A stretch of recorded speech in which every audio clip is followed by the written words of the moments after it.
Hello everyone. Okay, well, in the previous classes you've been dealing with gradation among other topics, and today we're going to finish with this topic. So before we start with the words that are left, we're going to refresh the concept. Gradation is the use of strong and weak forms depending on the context and the speaker attitude.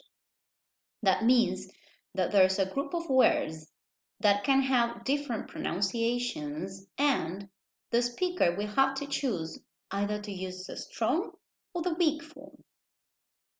In this case, we're going to work with the auxiliaries. The auxiliary do can have different possibilities for weak form. One of the most common is the d plus the schwa, d.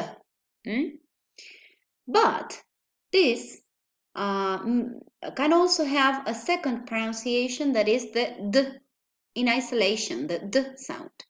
This d sound is the result of the elision of the weak vowel schwa in an unstressed syllable. It occurs when it is accompanied by the weakest form of the pronoun ya. So instead of saying the you, we will say do. Do. So we say, do you think so?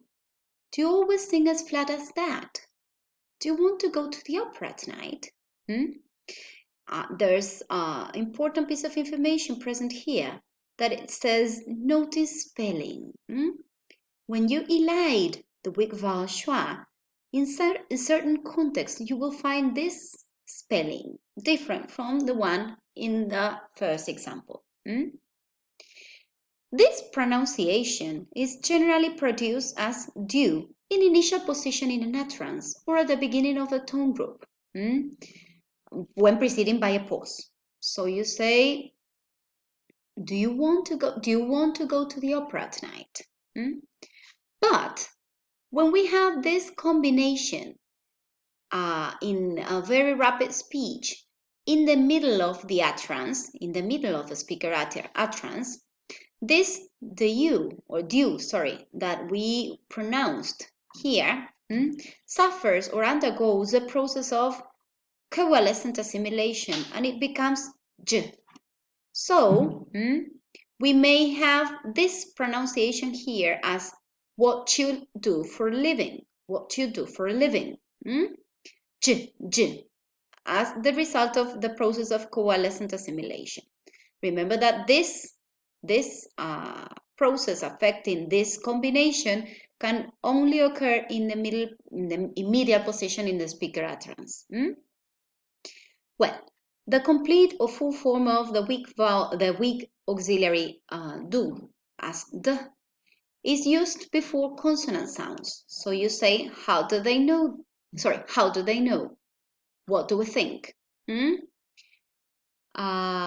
Pay attention to this because this is a very important piece of information. It says, this auxiliary is used in the weak form in initial position before an unstressed pronoun if the tonic syllable falls on the word that follows this pronoun. So if the tonic syllable follows the pronoun we have here, this auxiliary is pronounced as this weak form. So we say, do they enjoy that? We also have a third possibility of pronunciation for the weak form, that is do with the short u. And this form is used before the vowel sound and wa. For example, do Anne and Moira speak Italian?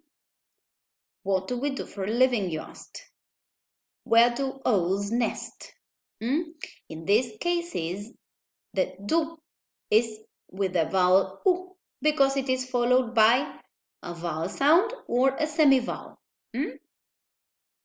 On the contrary, the use of a strong form has only one possibility, do, and it occurs when it is followed by the weakest form of not, for example, and in the case of I don't often wear a suit, you see.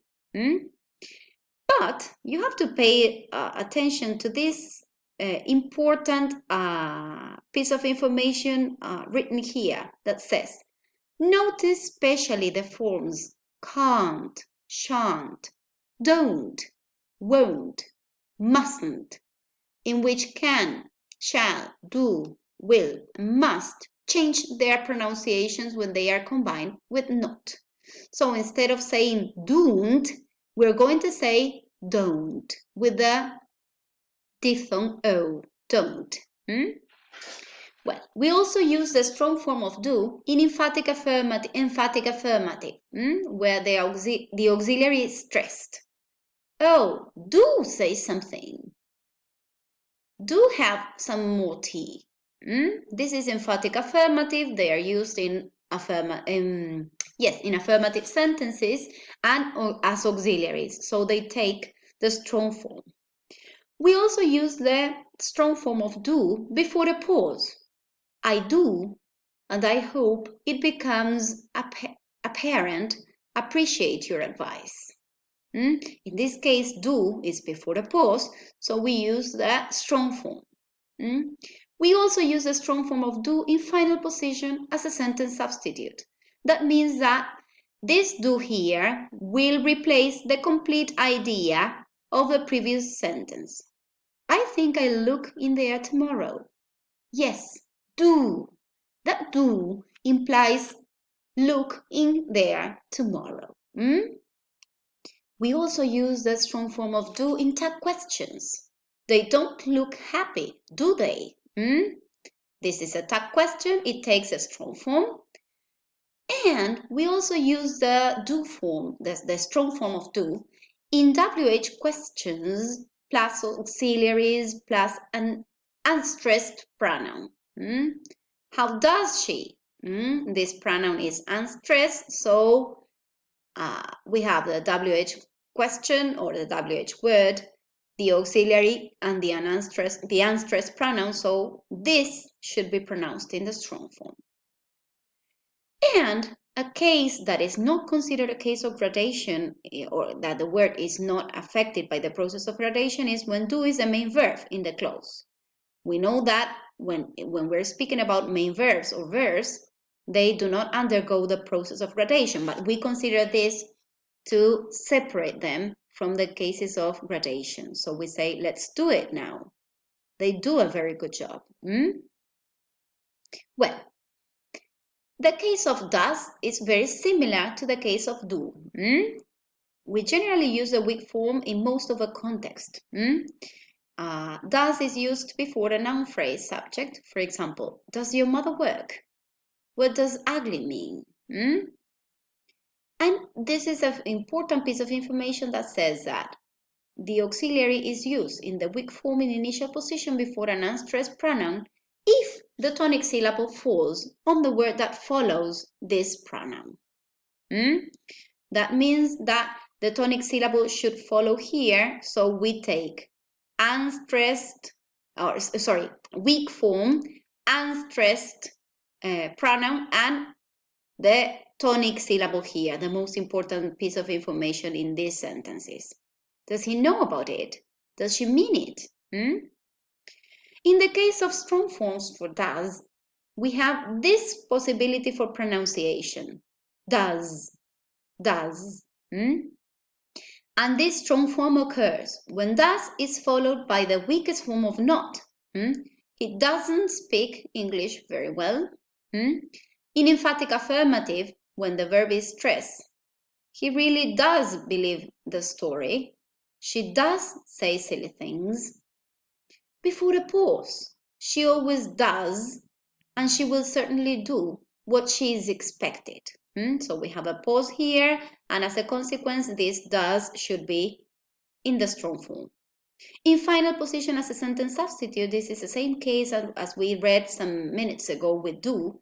This does replaces the complete idea stated before. The two of you come tonight, right? If he does, I do. Two strong forms. In initial position before an unstressed pronoun. Initial position and the pronouns that follow the auxiliary are unstressed. Does it work? Sorry, does it work? Does he live here, there? Does it work? Does he live there? The same as in the previous example, we can find the strong form in tag questions.